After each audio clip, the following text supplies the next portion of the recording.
You can walk 3 miles a day, feel completely steady on your feet, lift weights twice a week, and the one biological system that actually saves you when your foot catches a curb is currently operating at roughly 40% of what it was when you were 40.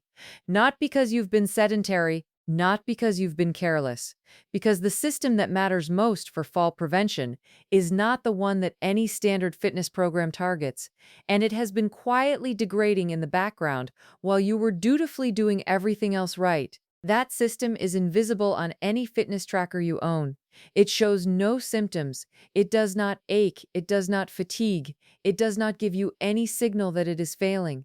And by the time most people discover it is compromised, they discover it on a hospital floor. There is one exercise that directly rebuilds this system. It takes 11 minutes. It requires no equipment. It is the central mechanism behind the lowest fall rates ever recorded in aging populations.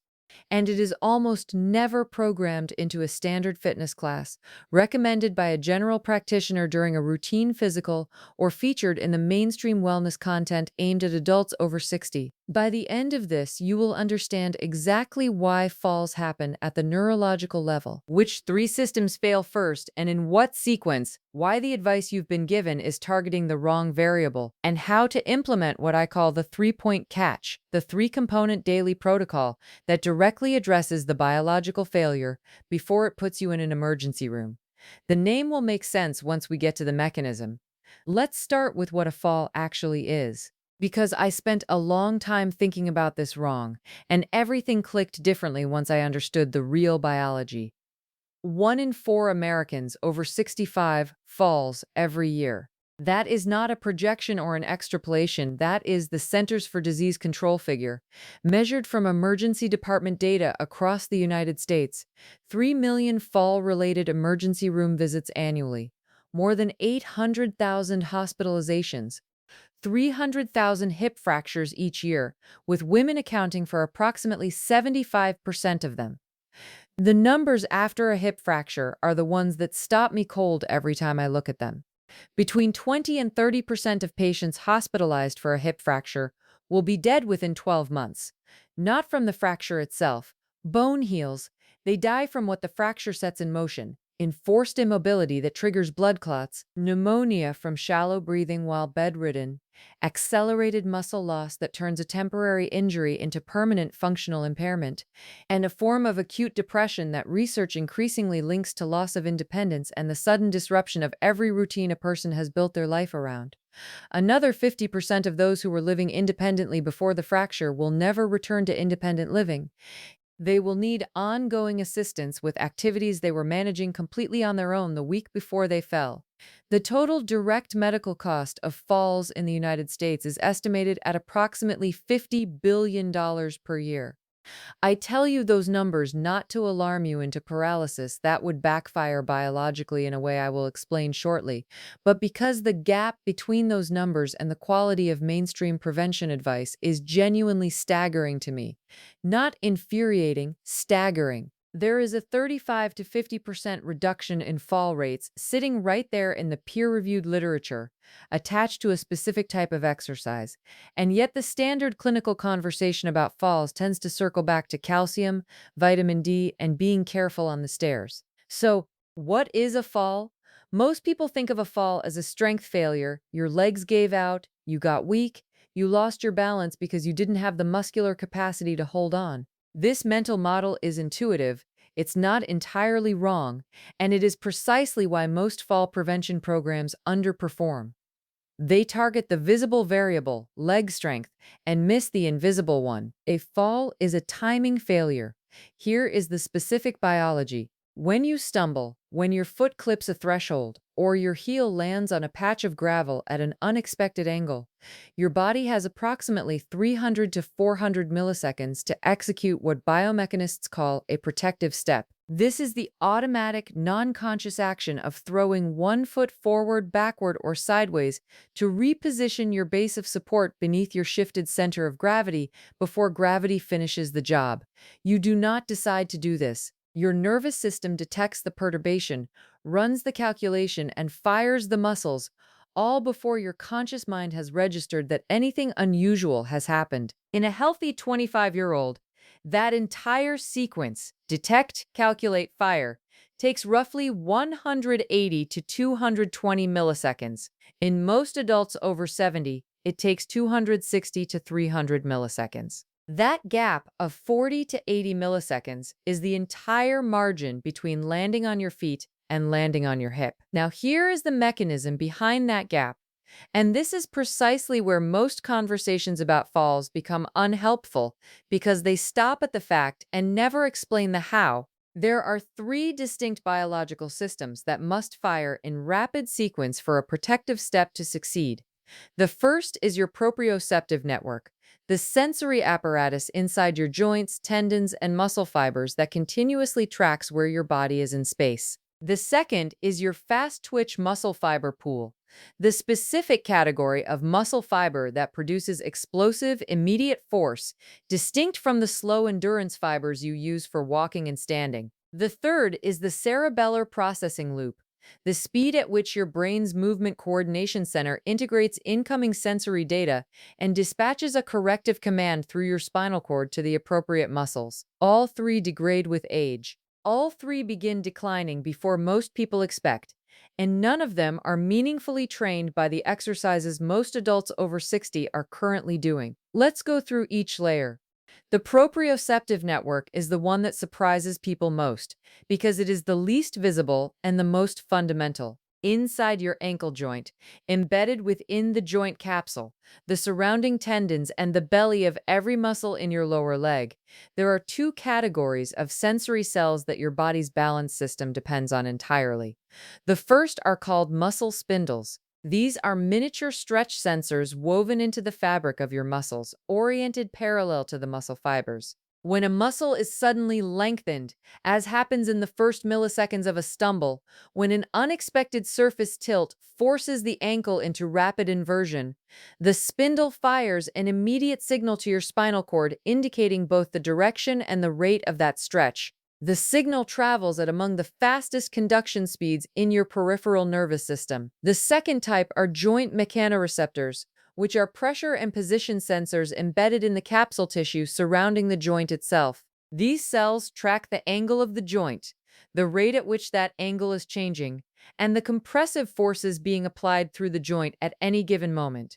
Together, the muscle spindles and the mechanoreceptors form what you could think of as your body's internal GPS, a continuous stream of positional data that your nervous system uses to know, without looking and without thinking, exactly where your foot is, how your weight is distributed across your forefoot and heel, and how rapidly your center of gravity is shifting in any direction. This system operates with extraordinary precision in your 20s and 30s.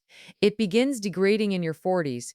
It accelerates its decline in your 50s. By 65, research measuring proprioceptive acuity at the ankle using devices that impose tiny, controlled joint rotations and measure the threshold at which a person first detects the movement, consistently shows that older adults require a significantly larger displacement before they detect any change at all. The mechanism of that degradation goes deeper than just the sensors getting slower. The actual number of sensory nerve fibers, the physical axons connecting the ankle mechanoreceptors and muscle spindles to the spinal cord, decreases measurably with age. Research examining nerve fiber density in aging joint tissue has documented meaningful reductions in the number of functional sensory endings in the ankles of adults over 70 compared to young adults.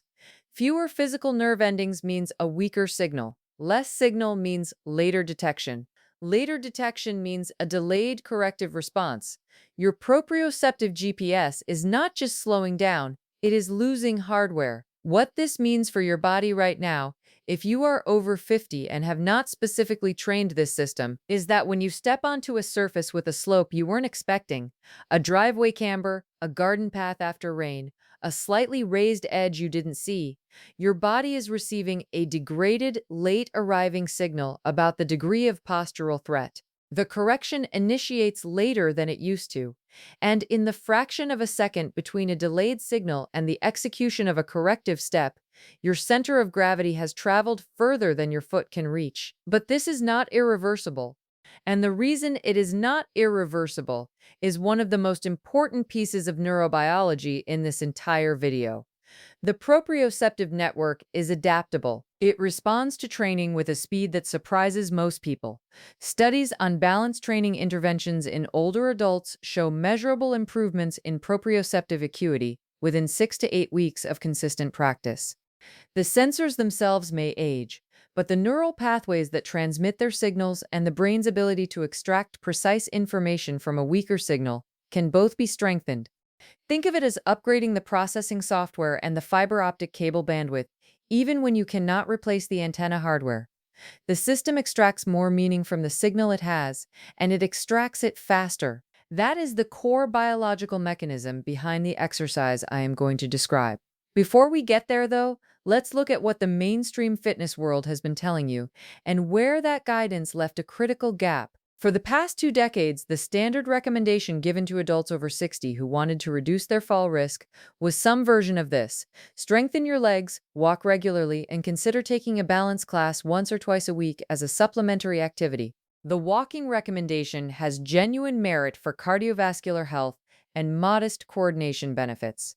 The strength training recommendation is important for bone density, metabolic function, and overall quality of life. But as a primary fall prevention strategy, it is targeting the wrong biological variable. The 2019 Cochrane Review on Fall Prevention in Community-Dwelling Older Adults is the most comprehensive analysis of this question ever assembled. It synthesized data from 159 randomized controlled trials involving more than 31,000 participants. The finding on exercise was stark. Programs built primarily around balance and functional movement reduced fall rates by 24%. Resistance training alone, as a primary intervention, did not produce those numbers. The two interventions are not interchangeable. Balance training and strength training produce different adaptations in different systems, and the system that fails in a fall is not primarily the strength system. We have been told that building stronger legs is the central strategy for staying upright after 60. What the evidence consistently shows is that the central strategy is training your nervous system to catch you faster. This distinction matters because of a specific anatomical detail that most general fitness programming ignores entirely. The muscles that matter most in the first 200 milliseconds of a stumble are not your quadriceps, the large thigh muscles that squats, leg presses, and most gym-based lower body programs target. They are the peroneal muscles on the outside of your lower leg, the tibialis anterior running along your shin, and the soleus in your calf, small, deep muscles that fire explosively to control ankle position in the instant after balance is disrupted. These muscles are not meaningfully challenged by predictable bilateral slow-loading exercises. A stumble is fast, unpredictable, and single-sided. Training for it requires matching those exact characteristics. A trial published in the New England Journal of Medicine comparing 4 types of exercise programs in older adults found that programs emphasizing balance and agility rather than strength or endurance produced the greatest reduction in fall rates. The researchers attributed the protective effect primarily to improvements in central nervous system responsiveness, specifically the speed of reflexive muscle activation after an unexpected perturbation, not the absolute force those muscles could produce, the speed at which the nervous system could recruit them when it needed to. Now, I want to bring in a single study that I keep returning to because it cuts through almost every other argument you could make about fall prevention. In 2022, researchers at the Exercise Medicine Clinic in Rio de Janeiro published findings in the British Journal of Sports Medicine from a study that followed 1,702 adults between the ages of 51 and 75 for an average of 7 years. The entry assessment involved one specific test: stand on one leg, unsupported, for 10 seconds. Adults who could not complete the 10-second single-leg stand had an 84% higher risk of dying from any cause during the 7-year follow-up, compared to those who could complete it. The researchers controlled for age, sex, body mass index, cardiovascular history, and existing medical conditions. The association held not a higher risk of falling, a higher risk of dying from any cause. The 10-second single-leg stand is not measuring balance in the casual sense. It is measuring the integrated functional state of your proprioceptive network. your fast twitch fiber recruitment speed, your vestibular processing efficiency, and your cerebellar integration capacity, all simultaneously in under 10 seconds with no equipment. When those systems are working, you hold it.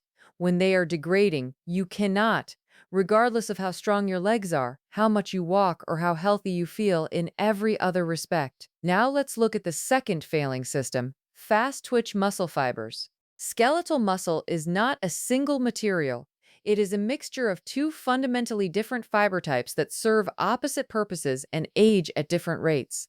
Type 1 fibers, the slow twitch fibers, are built for sustained effort at moderate force. They are what powers you through a walk, holds your posture while you stand at a kitchen counter, and sustains any activity that lasts more than a few seconds.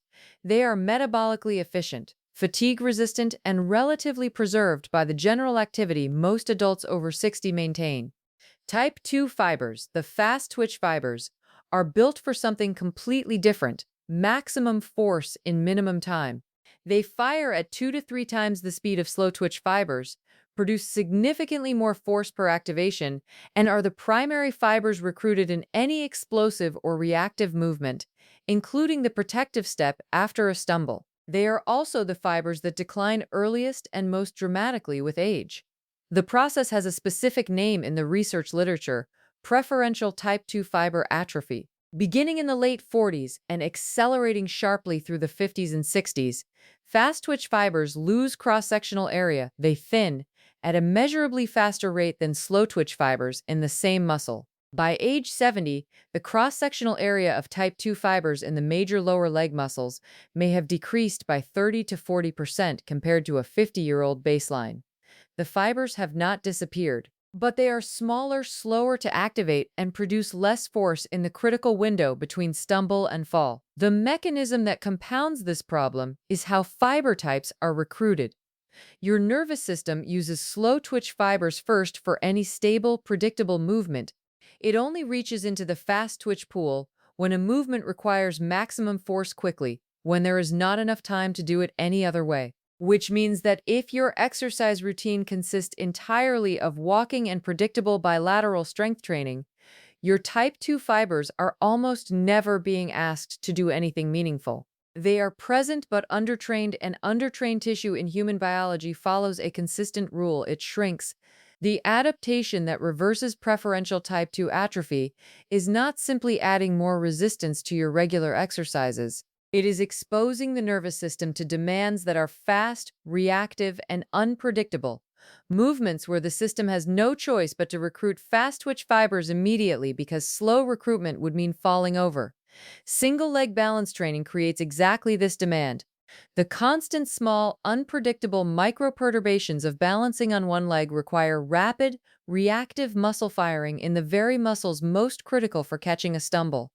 The training stimulus matches the biological failure it is trying to reverse. Now, the third layer, the vestibular cerebellar loop. This one receives the least attention in mainstream fall prevention discussions and may be the most structurally important of the three. Your vestibular system lives in your inner ear, embedded inside the temporal bone on each side of your skull. It consists of 3 fluid-filled loops called semicircular canals, each oriented in a different plane of space, which detect rotational acceleration, the kind that happens when your head tilts or turns suddenly. It also includes 2 smaller structures, the utricle and saccula, which detect linear acceleration and the position of your head relative to gravity. When you stumble and your torso pitches forward, the vestibular organs fire within milliseconds, sending a high-speed signal to your cerebellum, the dense cauliflower-shaped structure at the base of your brain, reporting the exact direction and rate of your head displacement. The cerebellum then performs a task of remarkable computational complexity.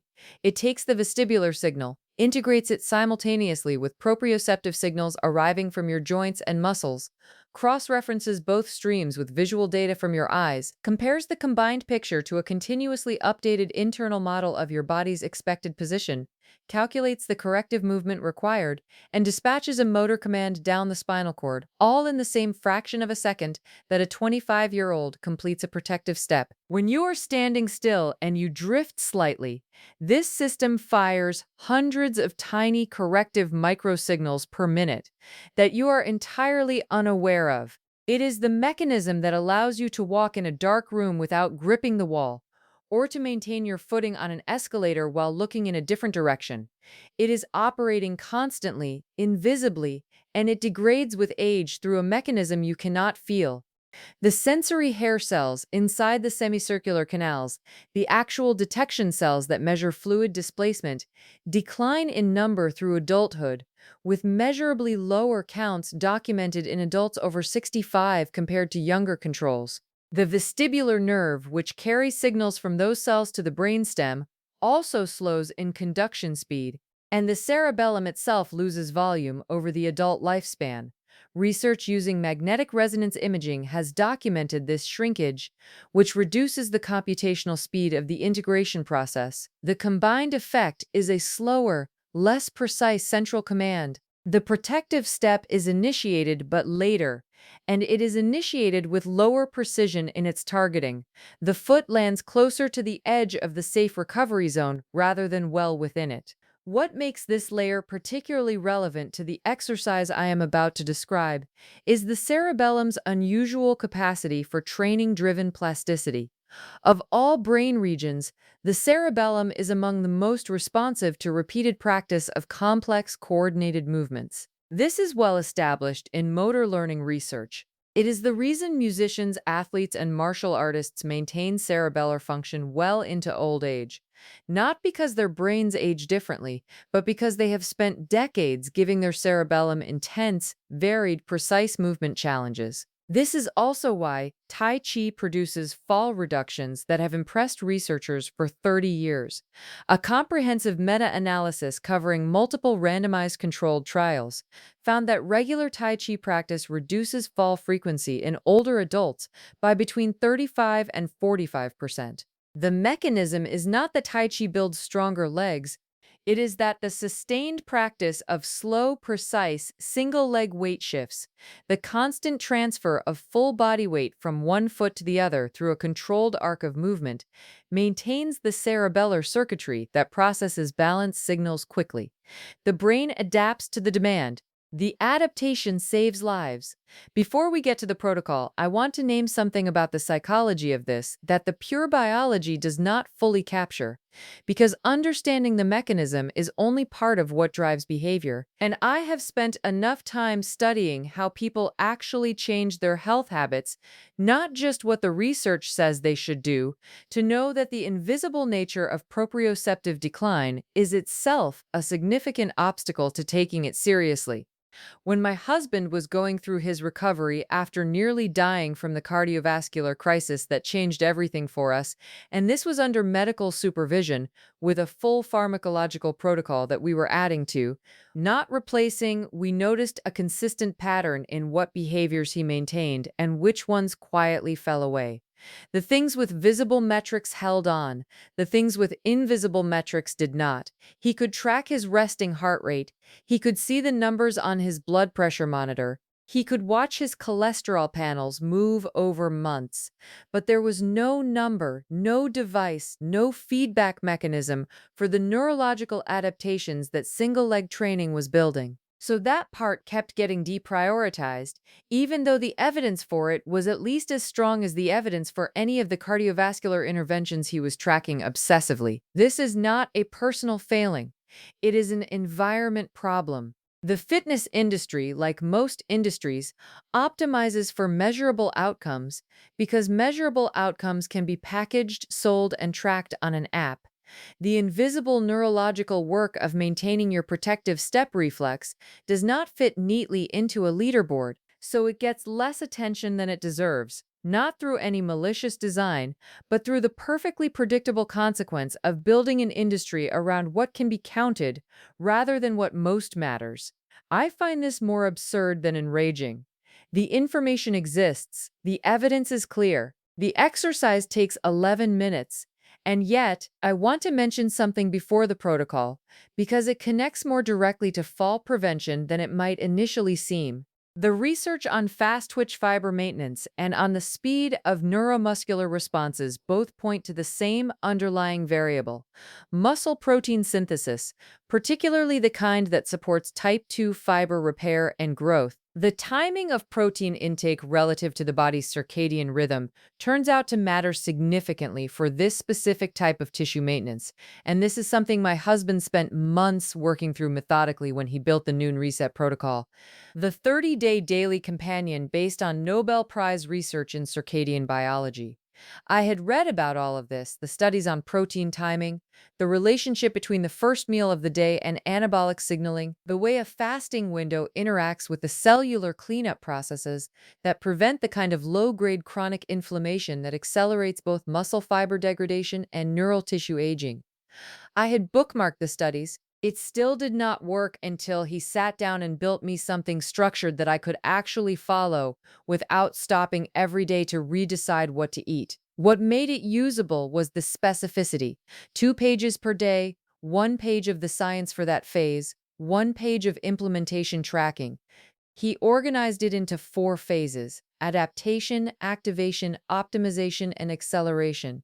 Because the first 4 days of changing how and when you eat produce a specific set of challenges that are completely different from the challenges of week 3. And a structure that doesn't account for that will lose most people before the real benefits begin. He included 25 breakfast meal ideas with exact protein counts, because the meal you eat to break a fasting window is the one most people consistently get wrong. An inadequate protein at that specific moment turns out to matter for exactly the fast twitch fiber maintenance we were just discussing. It costs less than a restaurant meal. The link is in the description if you want it. Now, the 3-point catch protocol. 3 components. 11 minutes total, no equipment required, though having a countertop or wall within reach is strongly recommended, particularly in the first 2 to 3 weeks, not as a support to lean on, but as a safety net in case you actually lose your balance during training. I'll explain the common mistake that undermines all 3 components at the end because it is specific and it is almost universal, and making it will nullify most of the neurological benefit. The first component is called the daily stand. Stand upright with your feet hip-width apart, shift your weight onto your right foot, lift your left foot just off the floor, not resting it against your ankle, not pressing it lightly against your shin, but free in the air with your weight entirely on one leg. Your hands are not touching anything. Your eyes are open. Hold that position for 30 seconds. If you reach 30 seconds, hold longer. If you cannot reach 30 seconds, hold as long as you can. Note the time, and that is your starting number. Switch to the left leg and repeat. This is both the exercise and the diagnostic. The British Journal of Sports Medicine study I cited used 10 seconds as the threshold. If you cannot hold 10 seconds on either side, that is your immediate target. Not 60 seconds, not 90, 10. Because 10 seconds is achievable within days for most people, and because achieving it creates the experience of rapid progress that is essential to maintaining a practice you cannot see results from in a mirror. Extend the hold time over the first 4 weeks toward 60 seconds, then toward 90. Once you can reliably hold 60 seconds with eyes open, progress to the eyes closed version. This is not a trivial change. Closing your eyes removes the visual input your brain uses as its dominant compensatory channel for balance. Roughly 60 to 70% of your balance information under normal conditions comes from your visual system. When you remove it, the proprioceptive and vestibular systems suddenly have to carry the entire load without their most powerful ally. Your first eyes-closed single-leg stand will likely last between 4 and 10 seconds before you have to put your foot down or grab the wall. That is entirely expected. More importantly, that gap between your eyes open time and your eyes closed time is a direct, real-time measurement of how dependent your balance currently is on vision as a compensatory mechanism rather than on proprioception as a primary mechanism. Your goal over 8 to 12 weeks is to narrow that gap, not to eliminate it because vision is a legitimate and valuable balance input, but to reduce your dependence on it to the point where your proprioceptive network can sustain you without it for a meaningful duration. The second component is called the feedback strip. After completing your daily stand on both legs, remain standing on one leg and perform the following sequence slowly and deliberately. Turn your head to the left as far as comfortable.